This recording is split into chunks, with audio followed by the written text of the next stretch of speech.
Bienvenidos a nuestro curso virtual de Historia Universal para el nivel preuniversitario. Les saluda el profesor Andy Ortiz Tomasto. El día de hoy vamos a seguir conversando sobre la civilización romana. Continuando con el desarrollo histórico de Roma, llega una época conocida como la crisis de la República Romana. Y esta crisis principalmente se da debido a la diferencia social existente entre los patricios y los plebeyos. Por eso vamos a encontrar los antecedentes más próximos en las reformas que van a intentar los tribunos de la plebe, es decir, los representantes de los plebeyos, que son Tiberio Graco y su hermano Cayo Graco. El primero va a tratar de instaurar una ley agraria para distribuir la tierra entre todos los ciudadanos pobres. Y el segundo, Cayo Graco, a través de la ley frumentaria, va a establecer o va a tratar de establecer que el trigo, el alimento que se produzca, llegue también a los más necesitados. Ninguna de las dos leyes va a realizarse porque van a ser asesinados y no se va a poder completar su proyecto. Es que eran fuerte oposición para el Senado. El pueblo está teniendo en ellos dos representantes y el Senado está muy molesto, está disconforme porque el Senado está conformado por patricios, mientras que ellos son representantes de los plebeyos y atentan contra los intereses del Senado. En ese contexto se da la primera guerra civil entre este personaje llamado Lucio Cornelio Sila, que es un patricio, contra este personaje llamado Cayo Mario, que es más popular, representante de los plebeyos. Ambos son militares, ¿ya? Pero en el caso de Lucio Sila, va a obtener, luego de una campaña militar contra Cayo Mario, el mando de todas las tropas, de todo el ejército. Por lo tanto, en represalia contra aquellos que apoyaron a Cayo Mario, se va a encargar de hacer una persecución violenta contra ellos. Por lo tanto, esta primera guerra civil la gana Lucio Sila. Más adelante, el Senado nombra un triunvirato. Un triunvirato quiere decir el gobierno de tres personas, tres cónsules. ¿Y quiénes son esos tres personajes? El primero de ellos, Julio César. El segundo, Pompeyo. Y el tercero, Craso. ¿Y por qué se ve en la obligación de instaurar un triunvirato? Debido a que ya estaban ocurriendo rebeliones más intensas, a tal punto como, por ejemplo, la rebelión de esclavos liderada por Espartaco, que hasta ha sido llevada al cine con una película con bastante éxito. Es más, se suma el ataque de los piratas que impedían el comercio marítimo. Por lo tanto, estos tres personajes tienen que poner cierto orden. En el caso de Julio César había tenido éxito militar en las campañas que había realizado en España, en las Galias, iba a ser nombrado cónsul debido a eso, ¿no? Pompeyo es un personaje sumamente respetado en Roma, y Craso es un personaje adinerado, es una persona que tiene mucho dinero. Por lo tanto, tanto Pompeyo como Craso, personas más intelectuales, más apegadas a la vida política, van a solucionar los problemas de las revueltas, los problemas económicos. Lamentablemente Craso muere en batalla, en una campaña militar muere, y se quedan solamente Julio César y Pompeyo. Y es entre ellos que ocurre la Segunda Guerra Civil en Roma, que enfrenta, por un lado, a Julio César y por otro, a Pompeyo. Pompeyo va a ser declarado cónsul único. Ante esa situación, Julio César da ese mensaje bastante recordado y termina diciendo su frase, ¿no? Alea jacta est, la suerte está echada. Se enfrentan en batalla y derrota al ejército de Pompeyo. Este Pompeyo huye a Egipto, donde pide asilo al faraón, que en esta época es Ptolomeo XIII, pero el faraón tiene una hermana llamada Cleopatra, que ha estado conociendo a Julio César, porque Julio César ha tenido campañas también en Egipto. Conoce a Julio César, es esposa de Julio César más adelante, y va a traicionar a Pompeyo. Entonces Ptolomeo lo traiciona, lo entrega, lo manda a decapitar y la cabeza es entregada a Julio César. Pero Julio César ve este acto bastante denigrante contra la persona, por lo tanto lo saca a Ptolomeo del cargo, porque Egipto estaba ligeramente sometida a Roma, ligeramente todavía, y pone como gobernador, como faraón, a Cleopatra. Entonces, muerto Pompeyo, Julio César estaba instaurando el orden en Roma y en Egipto, y el Senado lo nombra dictador perpetuo. En esas instancias empieza la dictadura de Julio César, que a través de reformas internas logra estabilizar Roma, y a nivel internacional externo empieza a expandirse. Lamentablemente para él va a tener un hijo adoptivo, y junto con su primo lo van a asesinar. Muchos dicen que se vendió por dinero, y es que Julio César se había rodeado, ya se había llenado de personas que estaban en su contra por el poder que había amasado, ¿no? Entonces, en una reunión ante personal, Julio César recibe a su sobrino y recibe a su hijastro, que son Casio y Bruto, así se llaman, y lo matan a Julio César, ¿no?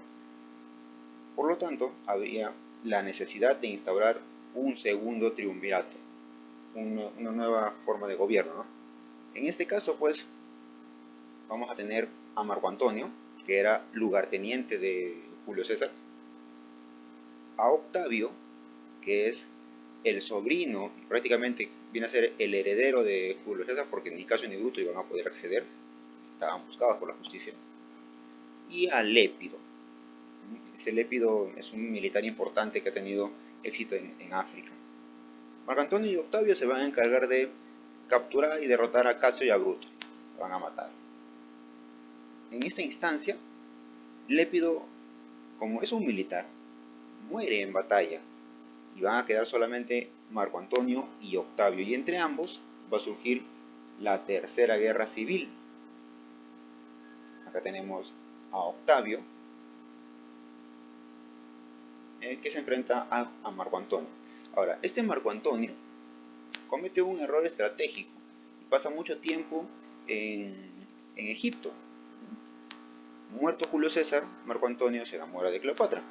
Y claro, Cleopatra, más por astucia que por amor, se queda con Marco Antonio, porque de lo contrario, pues Egipto, su tierra, su civilización iba a ser conquistada completamente por los romanos, ¿no? Y Marco Antonio, pues, es acusado por Octavio de traición a Roma, porque no para en Roma, sino todo el tiempo está en Egipto, por su esposa, pues, ¿no?, que es Cleopatra. Por lo tanto, Octavio manda una campaña militar a Egipto, la lidera, derrota a Marco Antonio, quien termina suicidándose, ¿no? Luego Cleopatra trata de seducir a Octavio, pero Octavio no acepta, no cede, es un hombre reacio a esas cuestiones del amor, y Cleopatra también termina suicidándose. Por lo tanto, Egipto pasa a ser provincia de Roma, y Octavio ahora empieza un nuevo título con el cual él se hace denominador de princeps, iniciando el imperio, porque a él se le va a entregar los más grandes honores, ¿no? El Senado le va a dar cada vez más cargos, y al tener más cargos significa que tiene más poder. Empieza una época llamada el Principado de Octavio, y luego ese Octavio se cambia de nombre a Augusto, que tiene un origen más divino, pero también se le llama el César, que es líder militar. Entonces es Augusto Octavio César, a lo que se conoce como el siglo de Augusto, que es un periodo de máxima expansión y esplendor en Roma, tanto a nivel económico, político, social, cultural e incluso artístico. Algo similar como lo que ocurría en Grecia con el siglo de Pericles, ya esto se va a conseguir en el siglo de Augusto, cuando Octavio asume el cargo como emperador, ya que viene la tercera etapa de la historia, ¿no? Habíamos hablado de la monarquía, de la república, ahora estamos entrando ya al imperio, la última etapa. Augusto asume el cargo, y date cuenta, mira, todo el territorio de amarillo son las conquistas de Augusto. Ha ampliado el territorio. está consolidando una nueva forma de gobierno. A la muerte de Augusto van a sucederle otros reyes, iniciando las diferentes dinastías. ¿Cuáles son estas dinastías? Por ejemplo, la dinastía Julio-Claudia, que algunos reyes que podemos mencionar, por ejemplo, son Tiberio. Es en esta época de Tiberio que se da la muerte de Jesús. Ya durante la época de Augusto había nacido. Calígula es otro emperador. Claudio. Nerón, que se encarga de perseguir a los cristianos, es un férreo perseguidor de cristianos, porque los romanos tienen otra religión, aquella religión derivada de los griegos, mientras que los hebreos, los cristianos, tienen un monoteísmo que no coincide con los romanos, por lo tanto se encarga de perseguir, ¿no? En la dinastía Flavia, por ejemplo, destacan Vespasiano, quien se encarga de destruir Jerusalén, el emperador Tito, el emperador Domiciano. Más adelante, en la dinastía Antonina, tenemos al emperador Trajano, quien al anexar la zona de Hispania, lo que hoy es España, consigue la máxima expansión del Imperio Romano. El emperador Adriano, quien ejecuta el Edicto Perpetuo, que es la primera recopilación de las normas y las leyes de Roma. El emperador Antonino Pío y Marco Aurelio. Y por último, la dinastía Severa, cuyo emperador pues tenemos a Caracalla, después de Severo, Caracalla, que le da la ciudadanía a todos los romanos libres, un nuevo término, Heliogábulo y Alejandro Severo. Luego de esto, comienza una etapa de desorden, de anarquía. Ya el Alto Imperio está dejando el paso a la historia, y a esa etapa se le llama el Bajo Imperio, y una anarquía militar caracterizada por el desorden, la crisis política, la crisis social, la crisis económica, la decadencia de la industria, la decadencia del comercio y el surgimiento de los caudillos militares. Un caudillo es una persona que tiene pues aceptación, es famoso, la gente lo reconoce, de repente ha hecho una acción notable, loable, y la gente pues lo ve con buenos ojos. Pero entre varios caudillos van a tratar de tomar el poder, uno reemplazando al otro y constantemente en golpes de estado, ¿no? A pesar de eso, en la etapa final de esta anarquía militar va a haber algunos emperadores que van a tener cierto periodo de gobierno estable y van a suceder algunos acontecimientos importantes. Por ejemplo, al que tenemos en imagen, el emperador Diocleciano, que gobernó entre los años 285 hasta el año 305. Él establece un sistema de tetrarquía, es decir, 4 gobernadores, 2 Césares y 2 Augustos. Por acá en color verde, los territorios del César de Occidente; en amarillo, los territorios del Augusto de Occidente; en morado, los territorios del César de Oriente; y en azul, los territorios del César de Occidente, del Augusto de Oriente. Entonces, de esa manera el Imperio Romano quedaba dividida en 4, con cada parte su región, su gobernador, y Diocleciano era pues el emperador de todo, ¿no? Y para hacer valer su poder, tuvo que ampliar y mantener bien su ejército. Más adelante, y Diocleciano también no podemos dejar de mencionar que se dio una de las últimas persecuciones contra los cristianos, ¿no?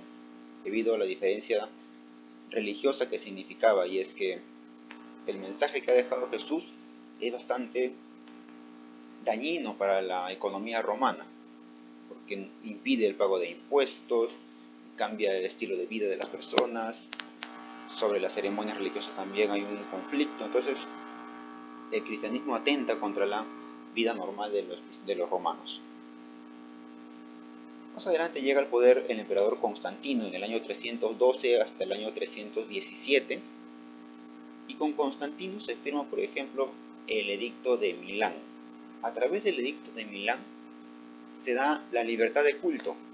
Eso quiere decir que cualquier persona que viva dentro del Imperio Romano tiene la libertad de profesar la religión que quiera. Puede ser cristiano, puede ser ortodoxo, puede ser judío, puede ser cualquier arrianista, cualquier religión. Y eso es bueno pues porque al final ya los cristianos ya no van a ser perseguidos, al fin, ¿no? Establece el Concilio de Nicea, donde sí considera que el arrianismo, esta religión, es herejía. ¿Por qué tanto énfasis? Porque al final Constantino parece que se dejó convencer y él termina bautizándose antes de su muerte como cristiano. Y en esa época él muda la capital, traslada la capital ya no en Roma, sino a Bizancio. De ahí se funda la ciudad de Constantino. Eso quiere decir Constantinopla. Y más adelante va a ser importante porque es un núcleo comercial entre Europa y Asia, entre Oriente y Occidente. Y por último, el emperador Teodosio, quien gobierna en el año 379 hasta el año 395. Y bueno, durante su gobierno se da el ingreso pacífico de los visigodos, un reino bárbaro. Ya cuando hagamos reinos bárbaros vamos a ver por qué los deja entrar pacíficamente, sin necesidad de violencia, sin guerras. Al contrario, los invitan, ¿no? Son bienvenidos a Roma. Bueno, es en esta época que se da el edicto de Tesalónica, con lo cual se instaura en toda Roma el cristianismo como religión oficial. Y por último, divide el imperio entre sus dos hijos. Honorio, que recibe la parte occidental de Roma, todo esto, y Arcadio, que recibe la parte oriental de Roma, cada uno con su capital. Roma Occidente, capital Roma; Roma de Oriente, con su capital Constantinopla. Recuerda que anteriormente se había mudado la capital a Constantinopla, entonces hay dos imperios romanos. Hasta que en el año 476, año clave porque acaba en la Edad Antigua, en teoría, Rómulo Augustulo, el último emperador de Roma Occidental, es derrocado por Odoacro, el líder de los érulos, que es un pueblo bárbaro, con el cual se da el fin del Imperio Romano de Occidente, y el Imperio Romano de Oriente pasará a formar parte del Imperio Bizantino, pero eso ya durante la Edad Media. Algunas modificaciones culturales de Roma tenemos, por ejemplo, la más importante, el derecho romano. Todos los códigos del derecho en la actualidad tienen como base a lo que surgió en Roma. Claro, no es lo único con el edicto perpetuo que se hizo antes con el emperador Adriano, sino que más adelante, con el Corpus Juris Civilis del Imperio Bizantino, también se recopila gran cantidad de documentación romana. Ellos tenían sus derechos bien establecidos. Por ejemplo, había un derecho público que trataba sobre las leyes entre los ciudadanos y el Estado. Y en la actualidad también hay así. Hay deberes y derechos que uno tiene que cumplir como ciudadano, y hay deberes y derechos que el Estado tiene que cumplirte a ti.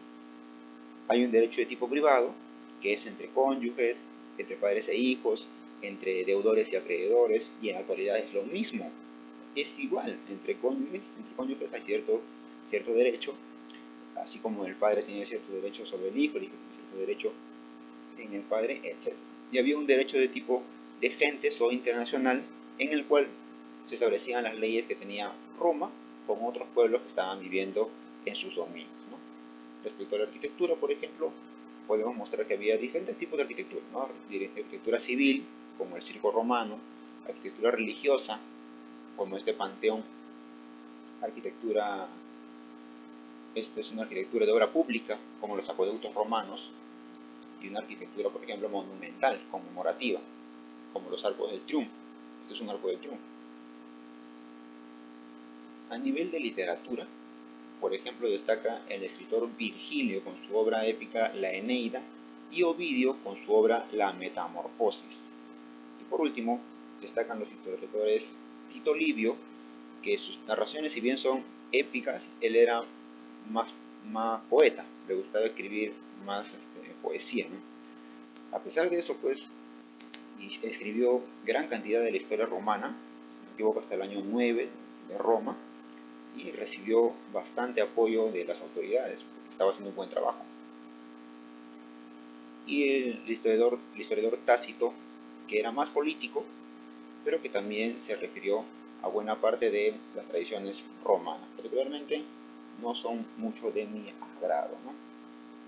Bueno, veamos qué dice la autoevaluación. La primera pregunta es: en el año 313, Constantino promulgó el Edicto de Milán, que principalmente benefició a los esclavos romanos, los ortodoxos romanos, los seguidores del cristianismo y los ciudadanos de la capital imperial. El Edicto de Milán establece la libertad de culto. Eso quiere decir que tú puedes practicar la religión que quieras. Ya no van a perseguir a nadie por ser de otra religión, por lo tanto beneficia principalmente, dice, a los seguidores del cristianismo. Y la siguiente pregunta es, en la Primera Guerra Civil, ¿quién vence a quién? Primera Guerra Civil. Recuerda que acá se enfrentan Cayo Mario, representante del pueblo, contra Lucio Cornelio Sila, representante de los patricios. Y es Sila quien vence a Mario. Bien, no te olvides que tienes una tarea pendiente. Desarrollalo, practica y estudia mucho y nos encontramos la próxima clase. Hasta luego.